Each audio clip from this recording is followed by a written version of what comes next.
Ruth, I'm so glad to be here with you today. And as we learned from Laura's amazing introduction, Ruth grew up close to Stanford, where her father was an engineer at the original SLAC, Stanford Linear Accelerator Center, and her mother was a psychologist. Ruth, thank you so much for joining us today. Thank you all for having me.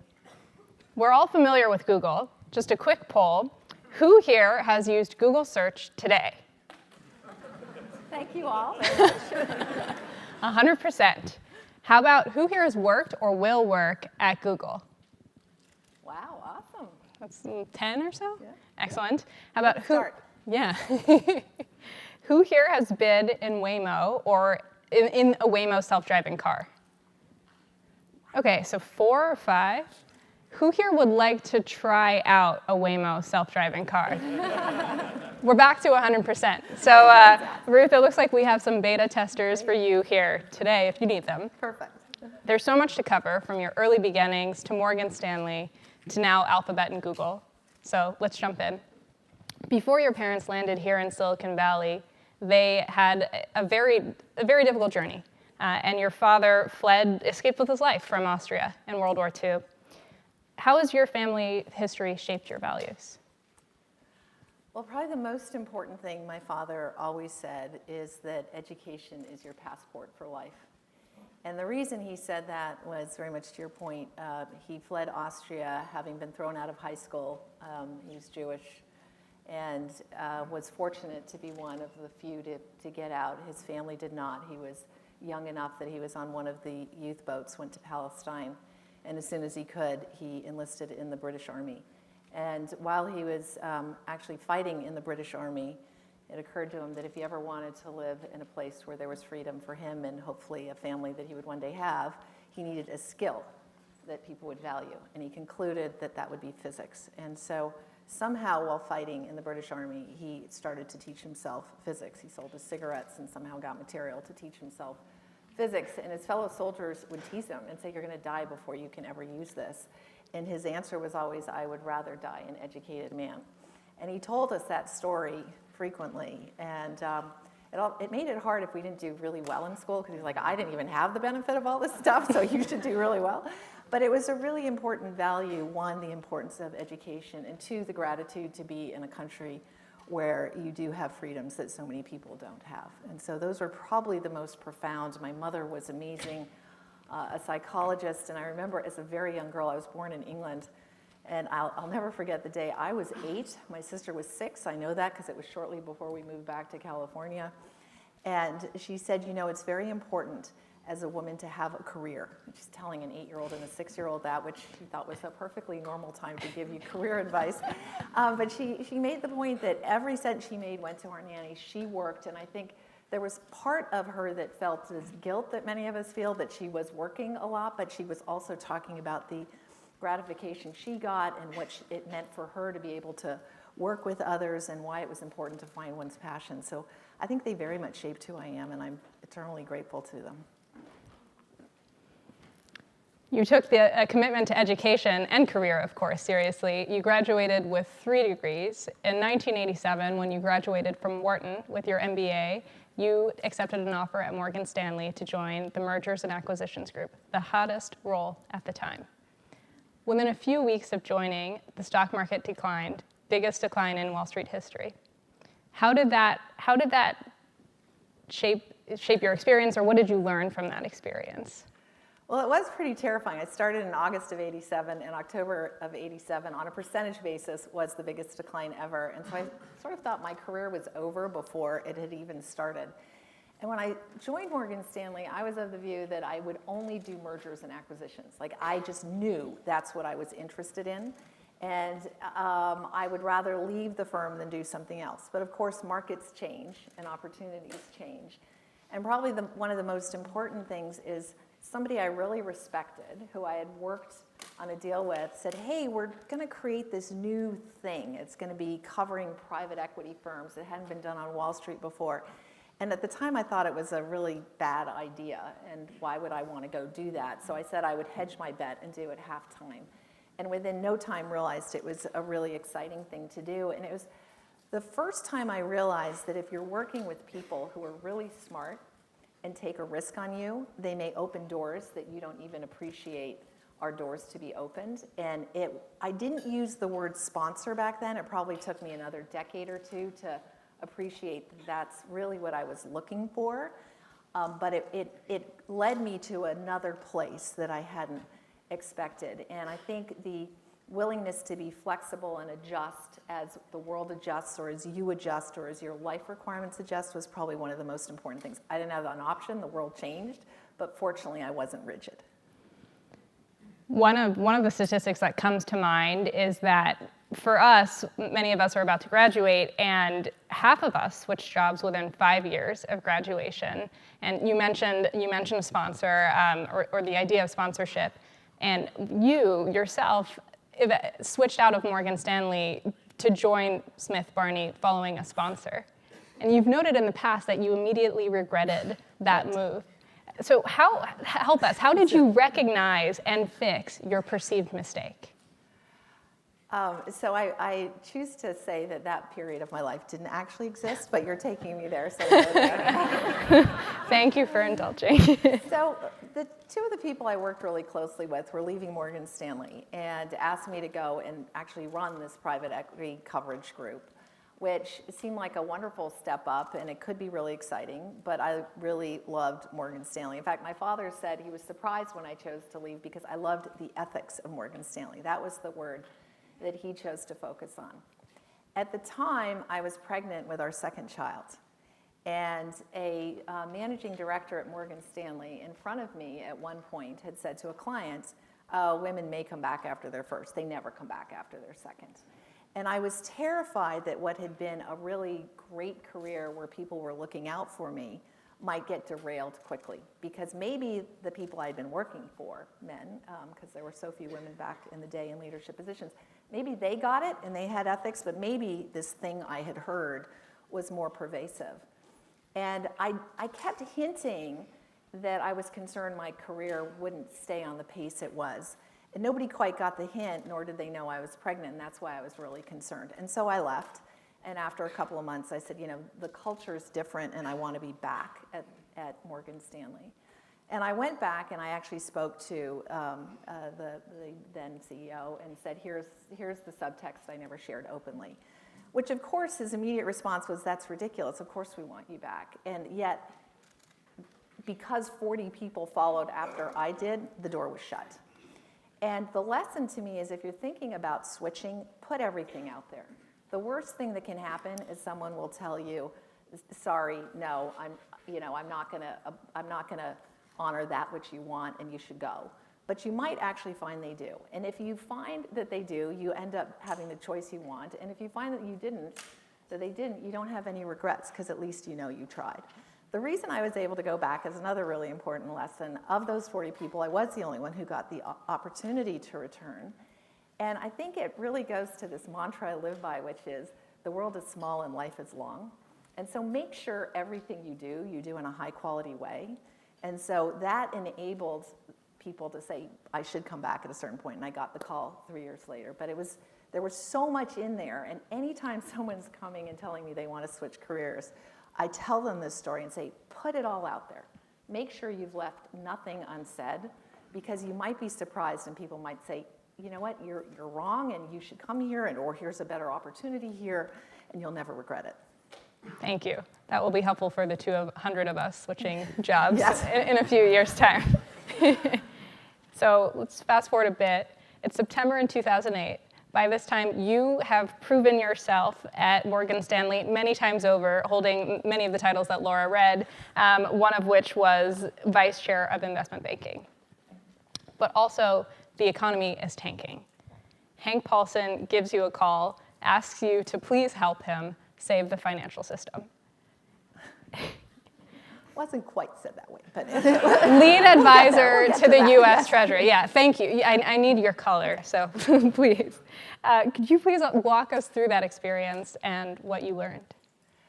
Well, it was, it was actually July of 2008, he called and said, I need some help on Fannie Mae and Freddie Mac, understanding what's going on with the housing crisis. And so a team and I went down to the Treasury Department, and of course, July of 2008, shortly before the election. Our question to him was, do you want to kick the can down the road to the next administration, or do you want to deal with this?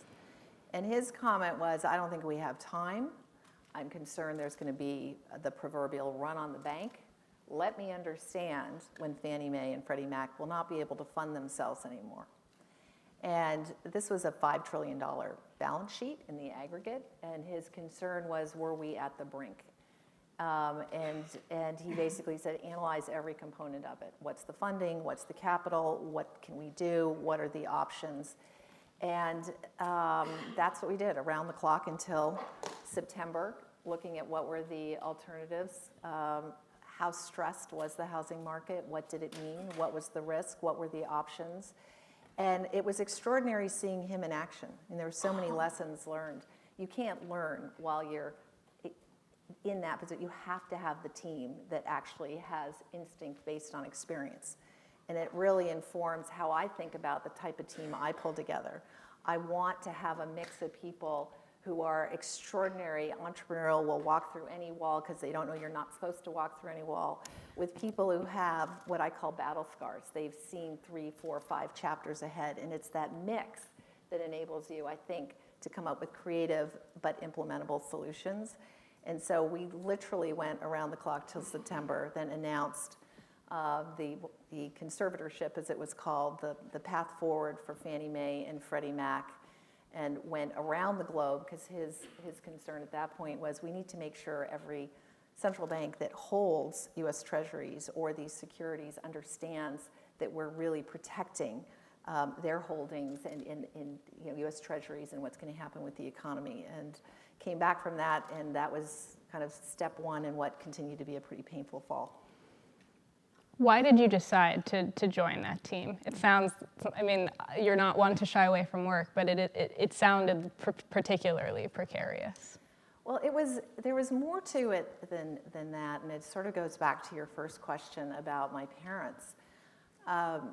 When we were asked if we would advise the U.S. Treasury, one of the questions I was asked by the senior leadership team at Morgan Stanley at the time is, if we were not advising the government, what would we be doing for Fannie Mae and Freddie Mac? And what would the fees be, to be quite blunt about it, if we were advising Fannie Mae and Freddie Mac? And the initial conclusion was we probably shouldn't take on this assignment. And I remember saying there are certain times in history where there's only one right option, and this is the wrong option. And fortunately, one of the people who is still at the firm, who's extraordinary, completely agreed. And the CEO had already gone out to make a call to Hank Paulson to turn down the assignment when we had this second round of conversations. Fortunately, Hank did not pick up the phone. And so we came out and said, there's only one time. There are times in history there's only one choice, and you must speak up and you must do the right thing. And my view was that was one of those times. If we were being asked to help at a time that was so precarious for not just the U.S. economy, but the global economy, and we had skills that would be relevant, we should serve. So, message there is use your voice. I mean, you're at the table because people want your voice, and I think it's very easy sometimes to forget that or not be sure you're actually saying something the right way. The number of times I've said something and then I go home and I say, did I say that the right way? Maybe I could have said it better. And then you're like, you know what? Don't keep second guessing. Make sure, though, that if you have a point of view, the reason you're being hired is people want your point of view. It's really important for me learning. Thank you. So moving a little bit ahead too, there's so much to cover. Happier days. I think so. You tell me. Let's see. So February 2015. Also correct my dates. Upon writing the Morgan Stanley ship, you went on to serve as CFO for 5 years.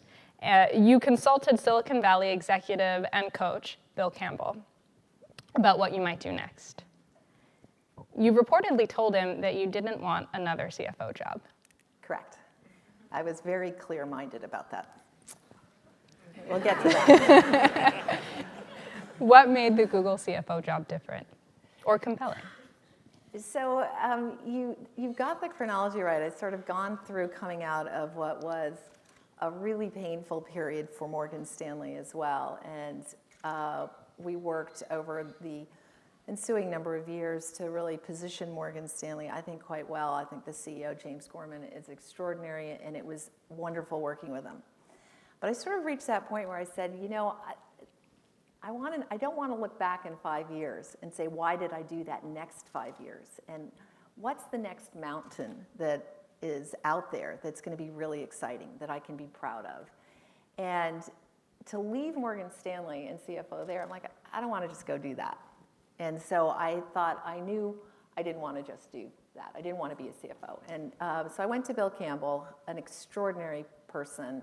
Book just came out about him, The $1 Trillion Coach, that really gives his words of wisdom. And it was really just to get some guidance, how to think about what that next chapter might be. And he did ask me, so do you want to be CFO? And I'm like, no, the one thing I know is I don't want to be CFO. And he kept returning to that question. And after about 2 hours, he ended with that question and said, so the one thing you know is you don't want to be CFO. And I said, correct. And he said, then I have the perfect job, CFO of Google. And literally within a second, I said, well, if you're serious, of course I'm interested in that. And as I told you, when the facts change, I'm flexible. So it hadn't even occurred to me. And Google was a company that I had loved for a really long time. First invested, fortunately, through an angel fund in 1998, was part of the IPO back in 2004, thought and think the founders are extraordinary, the mission is really inspiring. And so I left his home still not believing it was possible, but it's an amazing place to be. When you joined, Google was known for its slogan, "Don't be evil." Less so its processes, arguably. You led the way to financial rigor, including by having managers set business milestones and even factor in the cost of employee stock options into their budgets, something they hadn't been doing before. This was leadership in the truest form. It wasn't easy, and it wasn't popular. Your focus on return-adjusted innovation earned you nicknames like Ruthless. I was called Ruthful last week. It was not bad. I'd like progress. That's very creative of them. Very. And this was from people who were accustomed to a more freewheeling culture. How did you balance the trade-off of instilling discipline with the appearance of curtailing Google's innovative side? Well, first, I think if I did not believe in my core, which I do, that investing for the long term is what every leader should do, I wouldn't survive there and I wouldn't be accepted. But I think that what I've seen throughout my career is that if you don't invest for the long term, you're actually sowing the seeds of your own destruction. And I actually learned that really early on at Morgan Stanley. I had the opportunity to work on an M&A deal, the hostile defense of Gillette.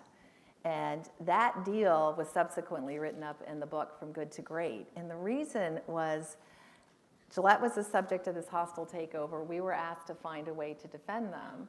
But the CEO at the time, Colin Mockler, I'll never forget it, the most extraordinary man, said, you can do anything you want, but you can't touch my R&D budget. And I will not tell you what it's for, but I will tell you that I do not want to be independent if I do not have those R&D dollars.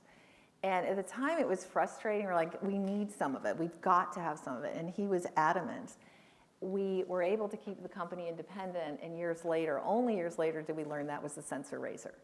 And he was right when he said, without that R&D budget, without planning for the future, it's just not worth it. So the most important point is I do believe it's imperative to invest for the long term. But I think the other thing is people need to make choices. And that sort of goes to the financial crisis. I learned so many things working with Hank Paulson. One of the things he said was that you have to have the will and the means. And too often by the time you have the will, namely the political will, you no longer have the means. And when I moved out here from New York and I was often asked about the financial crisis, I thought that was a bit odd because things are glorious and growing out here, and that's very different than the days in the financial crisis. But then I realized that some of those lessons were as relevant here as they were during the financial crisis, which is don't waste the really good time and spend without or invest without care to whether it's a great idea or a mediocre idea just because you can.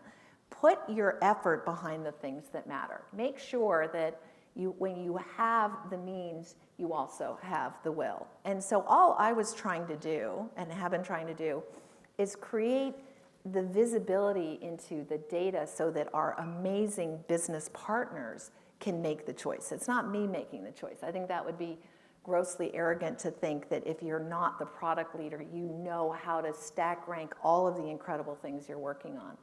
But until people have the data, it's hard to make the choices. And there's a phrase also at Alphabet, at Google, anchor everything in data and the rest will follow. So my goal was actually to just give them the data in a way that helped people better understand how much they were putting behind each of the various options so they could then make choices and stack rank. Now, obviously, unless you squeeze the envelope tight enough, nobody has to make choices. So that's where probably some of the nicknames come in. But for all of you, the tools that you have, the skills that you learned here, the ability to lay things out clearly, if you anchor everything in analytical rigor, the data should help guide the best decision making. Was that something that you had also done when you took on the CFO role at Morgan Stanley? Is that something that you had to implement in place, or was it there? Oh, I think that on every assignment that I worked on as a banker, my view is, let's start with the question to whoever the client is. Here's my understanding of your hierarchy of objectives. Do I have it right? Like, I want to hear what people are solving for. And it can be intellectual, it can be emotional, whatever it is. What's your hierarchy of objectives? Once you know what you're solving for, you can come up with a solution. And then the answer has to be able to be, in my view, presented with analytical rigor, because numbers are a way of framing what's the opportunity set, what are the trade-offs, what's the downside potential. But the numbers actually force a clarity of thought. Like one of my dad's lines, again, when I was a little kid, he came home from Slack and he said, if a physicist in his lab could not define a quark in less than 60 seconds, they did not know what they were talking about. And I've used that quark test for years with colleagues. Like, if you can't tell me what you're doing and why in less than 60 seconds, it's because you're not thinking clearly. And if you can't express it in numbers, you're probably not thinking clearly. So the quark test at Morgan Stanley and amongst my Google colleagues, they know what the quark test is, and I think it's a really helpful way to try and get a pithy answer, although this is not a pithy answer, so you may say, did I pass the quark test? But I meant You passed. Okay, so turning to 6 months ago, thousands of employees walked out of your offices around the world after the New York Times reported that Google paid over $90 million in exit packages to executives accused of sexual misconduct. Your team walked out too, and you went with them. Why? So I firmly believe that diversity and inclusion and the highest of ethics is the way we look to comport ourselves, and we put so many programs and policies in place to ensure that we're continuing to do things in the highest quality way, and we're all in this together. And to me, that was the most important message. We may not always get things right, but I think compared to every place I've seen, either as clients or wherever, I think we try at least as hard as anyone, and we are, as a leadership team, are really committed to getting it right. And I just thought it was really important to be with the team to say we're all in this together. We'll address issues, we'll solve issues, we're all in this together. Thank you. It's an ongoing discussion, and that was very interesting to be able to hear about. So thank you. You did mention a comparison between Wall Street and the financial industry. You were on Wall Street when it was being skewered by occupiers, politicians, Main Street. And arguably now you're in Silicon Valley when the cannon is turning towards tech giants amid calls for data privacy. What learnings from the Wall Street context do you apply to Silicon Valley today? I think probably the most important, well, there are many important lessons, but one of the very important ones is to constantly try and raise the bar on yourself. And for us, one of the really important guiding kind of mantras internally is the importance to respect the user and respect the opportunity. And we do keep trying to raise the bar on ourselves on anything that will address both either of those very important guiding principles. And you bring up privacy. Privacy is a great example. From the earliest days at Google, there was a deeply felt feeling, deep recognition that privacy is sacrosanct, that the data are your data, and that we need to make that really clear in everything we do. So Google was the first to make sure that you could take your data with you. All of the controls around privacy, we do constantly research to try and make them as simple and streamlined as possible, and just announced changes to that again recently. And Sundar has been outspoken talking about the imperative to support federal legislation around privacy as well. We did 18 months of work leading up to the European privacy legislation, GDPR. So there are places where it's about upping the bar on yourself and speaking up where it makes sense for legislation. In some places, it is important to have legislation. That's a great example. In other places, there are things that companies should and could be doing individually. But I think I saw that on Wall Street as well. Some companies just kind of head in the sand, I wish it was yesterday, and didn't recognize, no, there was a lot that needed to change, some of which should be self-imposed and could be more rapidly implemented if you were doing it on your own, and somewhere actually legislation did make sense. Okay, so legislation is interesting to me. I have a question for you that is unique to you. You're one of the few here in Silicon Valley who has also worked at the Department of Justice. And Treasury. And Treasury, yes. Well, you seconded to Treasury. Yes. Oh. Justice was right after Stanford. Yes. Wow, you did a lot of research. You're my hero, Ruth. I got to research you. I may have known some of this organically. The Department of Justice, and other policymakers around the world are debating today whether technology companies like Google, Amazon, and Facebook are monopolies. As someone who's seen both sides, do you think that there's a point at which these big tech companies might become too big? So a quick aside, I was a first year out of Stanford intern in the civil division, so my answer has nothing to do with my 1 year at the Justice Department. It was a great experience after Stanford, though. That being said, to your question, look, I think that there's a lot in the question. If the reality is, when you look at the experience for consumers, we're all benefiting from ever lower prices, more access to more products. We're seeing innovation at a pace that is extraordinary, and the funding around that last year was at the highest level ever. So there continues to be a really vibrant ecosystem, which I believe we're all benefiting from as users. Great. You talk about greatest source of vulnerability. What do you think is Google's greatest source of vulnerability?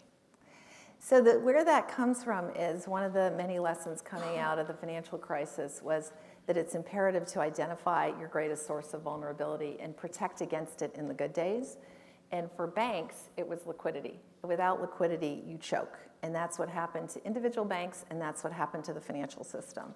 And so then I asked myself that question when I got out here. I was kind of, if I'm going to talk about that was one of the lessons, how do you apply it to technology? I think the greatest source of vulnerability for technology is not continuing to invest for the long term and focus on innovation. So if you look at the companies in technology that were the leaders 20 years ago, most of them are not still the leaders. And so it really is this imperative around investing for the long term. And one of the many things I love about the approach at Alphabet from the earliest days was really trying to think through and seed innovative new technologies. So in the earliest days, they came up with an idea of 20% time. If you had a great idea, let's give you 20% time to go pursue it. And out of that, for example, came Gmail.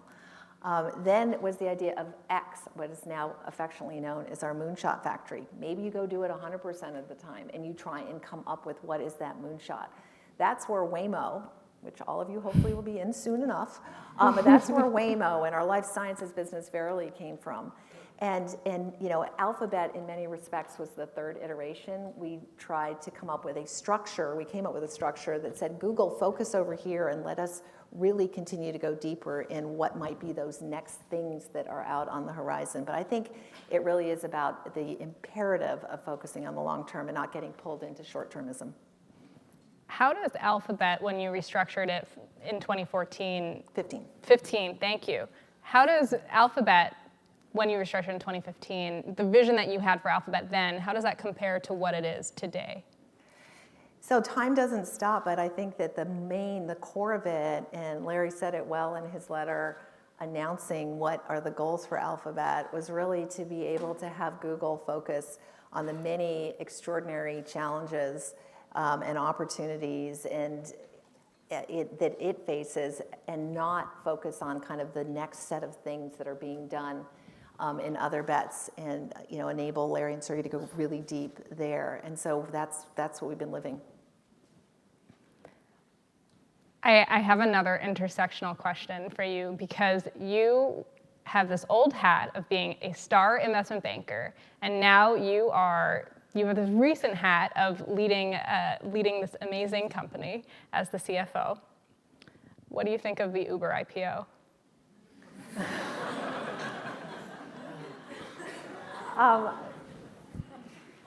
Uber it's an extraordinary product. I think it's changed all of our lives, and it's still very early. It's early days post-pricing.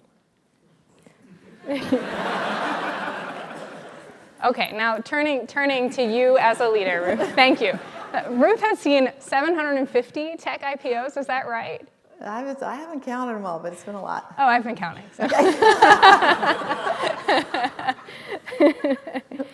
so you personally spent almost 30 years on Wall Street, where you grew businesses and stabilized ones on the brink of crisis. And you're now here in Silicon Valley, where, as you said, you're positioning Alphabet for long-term success.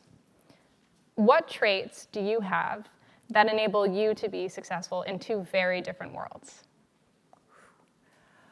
Let me sort of reframe that question. Because I feel like 30 sounds like a long time, but I still feel like I've got a long way to go. So the book hasn't fully been written. But what do I think is important if I were turning back the clock to when I was exiting Wharton? I think one of the most important things is clarity of thought, and really being able to analyze crisply and articulate what you think is important. And I've already said it, but it's important to use your voice at the right time. Don't be in a room and not use your voice. I think for the underrepresented groups here, that can be hard. And I think it's much better today than it was when I got out, but the number of people who would speak over me or sort of to try and diminish you, and I even say it today. This may seem like a really odd place to go, but I think it's a really important message for everyone, which is when people speak over you, even though that may feel like it's a small thing, it is not a small thing. Because every time you're in a meeting, if somebody's saying, I don't really need your voice, I'm going to speak over you, after a while, you sort of internalize and say, well, if you don't need my voice, why do you need me? And so it is really important to stake out your place and make sure your voice is heard. And today, it's easier to do that. If someone tries to speak over me, I'll literally put my hand out. I'll say, let me finish. Do that for others if you see it happen. And make sure you're working for somebody who gives you that space. So finding your voice is really important, and then getting a sponsor. Finding someone who will take a risk on you and open doors for you. Probably I've had throughout my career, I could talk about people who did that for me, but maybe one of the most important, other than Bill Campbell, was the conversation I had when I was asked to take over running the financial institutions group. And I had had a career where I covered technology companies and media companies and private equity companies, really like fun stuff in my view. And then I was asked to cover banks and asset managers and insurance companies. And so, probably not surprising to some of you, my reaction was, wow, that sounds really boring. Why would I do that? And the person who went on to become the president of Morgan Stanley said, you got to trust me on this. And he literally said, it's going to open doors that you're not even aware of. I can't even tell you what they are. This was in 2006. My instinct, yet again, was just wrong. It was, no, that sounds boring. I don't want to do it. But when he said, trust me on this, I said, okay. And then August of 2007, when you were actually at a bank, is when you first saw the cracks in the financial system. And so I had not quite a year to figure out which way was up when it was clear there were problems on the horizon. That led to the role with Treasury and Fed. That led to the CFO role at Morgan Stanley. That led to being out here. So I think sponsors and having that honest conversation are really important. So I'd sort of put all of that together. I understand from a conversation I had with Jeff Immelt last week that a former partner of yours, that you not only have a strong voice, but he said that you are the only person that he likes to get bad news from. I gave him a lot of bad news. And to that end, he said that you have an incredible serene sense of calm that was incredibly rare during the financial crisis, and you were the only one he saw through the whole storm that had it. I'm supposed to comment. No, I want to toot your horn for you, because I know you may not. He was actually, during that period, what was fascinating to me about him is he kept wanting to get the bad news. And I felt not that he wanted to get bad news, he wanted to get what I thought was truth. Let me put it that way. I think he was hoping some of it would not be bad. But I also think that it's really important on your team to make sure that you are hearing those voices that are telling you something you don't want to hear, and creating a space where you're drawing all of that information out. And in the book, $1 Trillion Coach, one of the comments Bill Campbell makes is always make sure before you opine as the leader that you've made sure you hear every voice that has not yet spoken, because oftentimes some of the ones who are the most quiet might actually have the new idea, the most profound idea. And Jeff always wanted to hear whatever I was concerned about, whatever the thought was. It was the challenge to him, to the way he was trying to think about it. And I think that's an important lesson for us. Thank you. You may know that role-playing is a time-honored tradition here at the GSB. Uh-oh. We love to do it. Well, okay. Might you indulge me? Yes, please, go. Okay. Get some water. So Donald Trump calls. He needs a leader who knows markets and technology. No one better than you. He says, Ruth, I need you to come on as my Treasury Secretary. What do you say? Well, that call hasn't come, and I'm really focused on what I'm doing right now. So, thank you for humoring me. Let me now turn it over to my friends in the audience to ask you their own questions. Right there.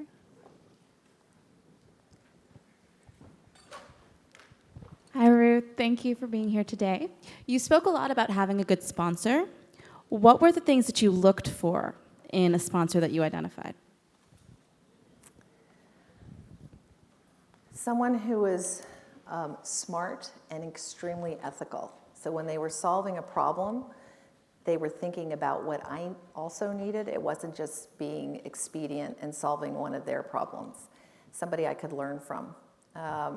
Early in my career at Morgan Stanley, I worked on a deal with somebody who never took me to even internal meetings. And after a pretty long period of time, he took me to an internal meeting, and the senior person on the deal team, the partner, turned to him and pointed at me and said, is this the I keep hearing about? And made it really clear that he had for months been taking credit for all of my work. And I said, you know what, that's got to stop right now. And so I thought of one of the smartest people in the department. He had a reputation for being really difficult, but I knew I could learn from him. And I went to him and said, I want to work on anything you have, whatever it might be. I want to learn from you. I've heard, you're amazing. People like compliments, and so he said, okay. And so he ended up putting me on a deal, and the first deal was a pretty crummy deal. But I learned a ton from him. He actually is the person who got me on that Gillette deal. He then opened the door, and working on something that was that marquee opened another door. That was the first time I had somebody who I think actually said, let me give it a go. So you have to prove yourself to the person. Oftentimes people will come up to me and say, will you be my sponsor? And to me, that's almost akin to saying, can we have a child on the first date? No, you can't. You know, like, first let's have a date, let's prove I want to have a second date, then maybe, you know, further down the line we can talk about that. So you do have to earn the right to have that kind of a relationship. It's a two-way relationship. The other thing I learned early in my career, I was so grateful to somebody who was a sponsor, so grateful for all the doors that he was opening.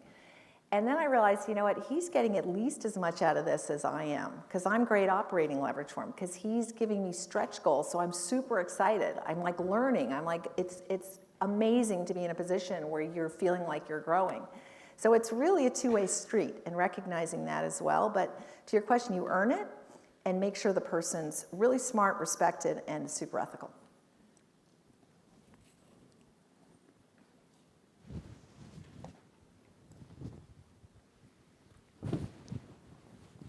Hi, Ruth.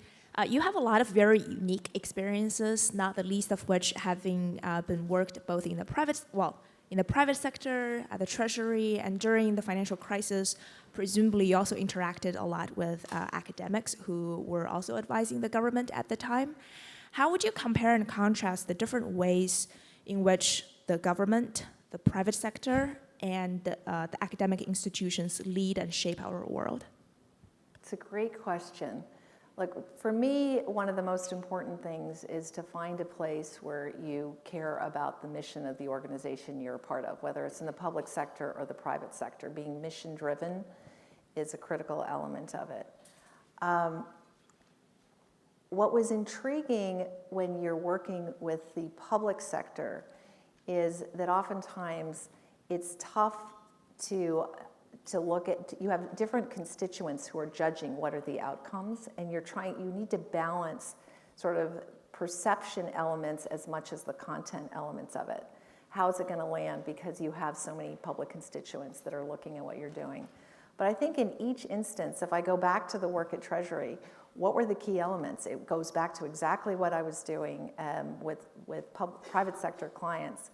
It's what are the analytics around any judgment? You know, how much capital is needed in something? Well, you need to put data around it. We ended up, as an example, running mortgage analytics to figure out how big the hole could be 24 hours a day in 3 locations around the globe, because we didn't have enough time to just do it normal way. And yet it was the analytics that were important. So I really feel like in any setting, what are you solving for? What's the data that's going to help you make the best decision?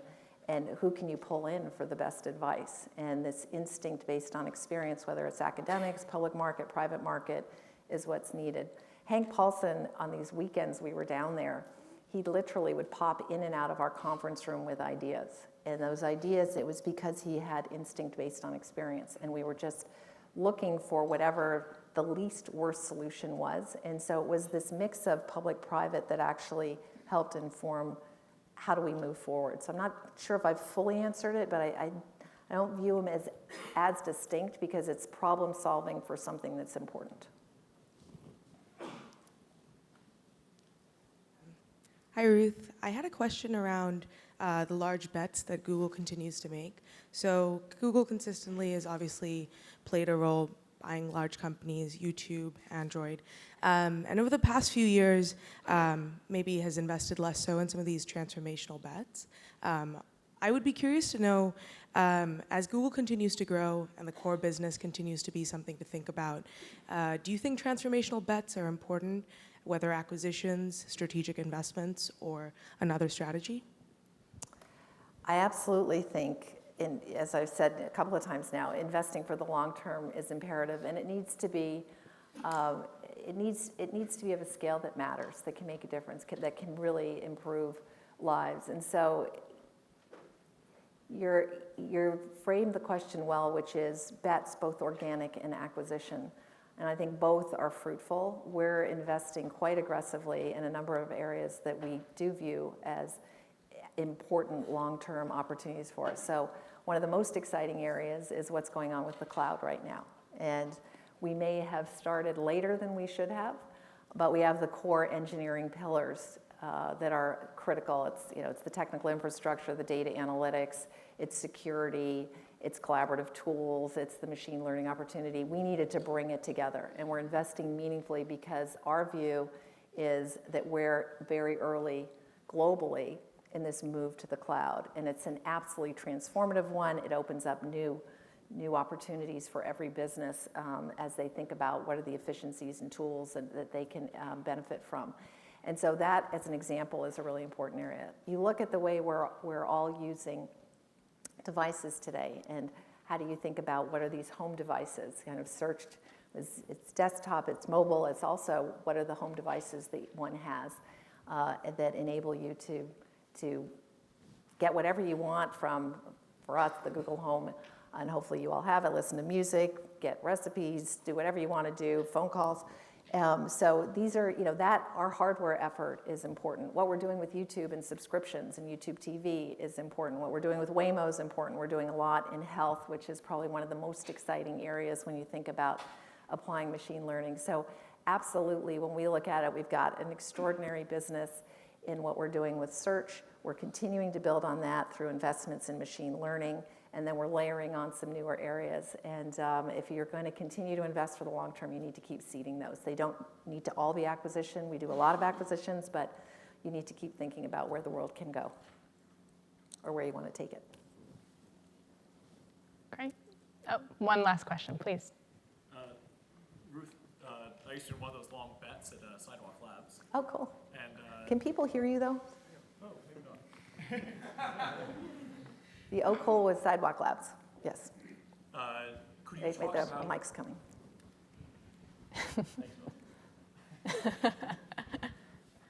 Could you talk about being a sponsor now that you're more senior and how you decide to allocate that time and what that looks like for you? I'm sorry, go back to, so to be a... Can you talk about how you're a sponsor now that you are in a senior position and how you allocate your time and what that looks like for you? So I thought you were going to ask a Sidewalk question. For those of you who don't know, Sidewalk is looking at reimagining what is a city and how do we think about every element of it, from mobility to building to affordable housing. And this question about where does this go, I think, is a really exciting one for society. It kind of ties into some of the things we're doing with Waymo. What if you don't need to spend the kind of money Stanford spends and others do on parking garages, and you can put that into schools and education and playgrounds? I'm going to come to your question, I promise. But when you said sidewalk, I'm like, oh, there's a lot going on in the world of reimagining what can life be, let alone the number of lives that can be saved when you go to self-driving cars. But you asked a different question, sponsors. Look, I think that to me it's exciting when you look at people who are trying to figure out where to next. As I've said many times, I am so grateful and can name so many sponsors who've really been key to my career. So my view is that I try and spend time every week and in structured settings and that individually or with groups, because I think there are a couple of ways that you can go about actually helping people as they're thinking about what next. And it's really about investing in someone's career and helping them understand what are their options. To me, we owe it to our teams to understand what the career, kind of the arc of a career can be. I'm literally going through with my team now. So and my question is, on a scale of 1 to 10, where 10 is high and 1 is low, how happy are you? How long do you want to be here? What do you want next? What's important to you? And those conversations are really valuable conversations. I like to set the tone and drive those, and that to me is about sponsoring my team. But then I'm also sending out a note to all of my team that says, okay, I just finished that. If I have the time to do it, I want my team to be doing it with their team. And so ensuring you're in a place where those types of practices cascade is really important. Ruth, half of us here will have graduated next month. Congratulations, all of you. Why don't we see the hands from the about to graduate? Wow, awesome, awesome, very exciting. A lot of exciting things ahead of you. I will assure you that I had no idea I would be in this role when I was the equivalent of your seat, and life is really wonderful. Case in point. You are our last hope for our final view from the top, wisdom. I thought I'd ask you some questions that I know are keeping us all up at night. Are you ready for a lightning round? Sure, go for it. Okay. Watch Game of Thrones or eat ice cream at Sultan's Draw? Oh, man. What if I don't do either? My husband likes Game of Thrones. My kids like Game of Thrones. It gives me a couple-hour break to go do what I want. Iceland is a fun trip if you want to go there. So yeah, that's the truth. Excellent. How about go into tech or finance? Ooh. Well, I've got my cake and eat it too because I'm doing both. But look, I think that I view, this is maybe a little old-fashioned, but I tell my kids this still, so I hope it's good advice. I feel like the experiences you're about to have are a paid postgraduate education. Don't view it as, well, as you said, on average it's 5 years and then you go do something else. Be at the place where you can learn a ton, you're proud to be there, it has the ethics and culture you want, and you're working with someone extraordinary. Who knows where that's going to take you? And if that is tech first or finance first and it resonates with you, you are not shutting doors, you are opening doors. And just like being here at GSB opens more doors for you, just make sure that that's what you're doing because you're on a journey and you're very, very early. And so I am firmly of the view I wouldn't have had this opportunity had I not done my prior one. And one thing led to another. So I'm not trying to skirt your answer, but I really think it is more about the people and quality of what you're doing rather than should it be tech or healthcare or something else, unless you have this unbelievable commitment and dying passion for that. Should we pay off student debt or invest in retirement savings? Wow. I'd get rid of that student debt. You can do the rest later. Should we have kids now or later? Yes.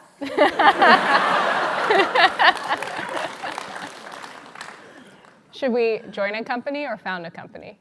Oh, man. I would have been a horrible founder of a company, and I'm not so bad at a company, but there are others who are just the opposite. Again, don't regret anything. I remember early on reading Jeff Bezos' No Regrets point, which is when he was looking to leave D.E. Shaw, a hedge fund, to create this crazy idea, this bookseller.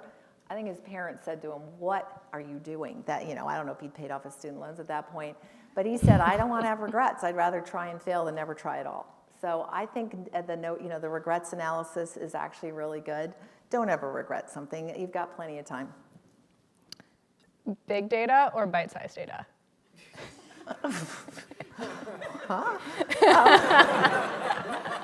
I think there's a lot that's phenomenal that we're living in. We haven't talked that much about AI and machine learning, but we are living in an extraordinary. Am I supposed to have one word answers? Please, no, it's okay.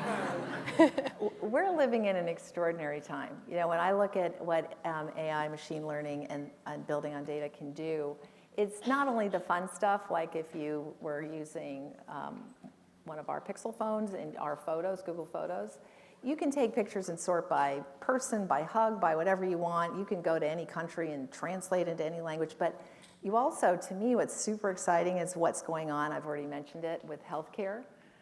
As an example, one of the most amazing areas is what's going on with scans and pathology reports, reading reports.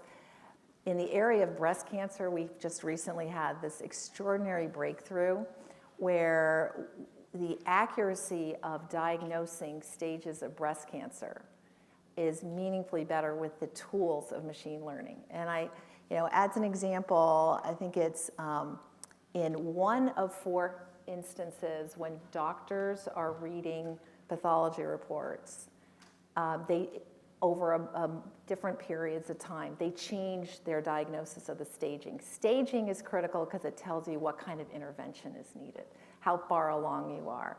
And what's also extraordinary is the percentage of time they miss early stages of metastatic cancer is actually quite remarkable. From our early research, what we're seeing is in almost all cases, when you're looking at pathology reports, biopsies, the machine learning is able to come up with what are signs of early stage metastatic cancer. Why is this so exciting? Because it's building on data in ways that is a tool for doctors. And what they're saying is this enables them to focus on the tough stuff. It enables them to go deeper. It enables them to know when to intervene at an early space. As a cancer survivor myself, I look at this and I say, it's sort of akin to letting doctors have the tools they need to be as effective as possible and spend time with patients the way they want. So I get excited about these things because I look at the ability to transform care, and I look at what we have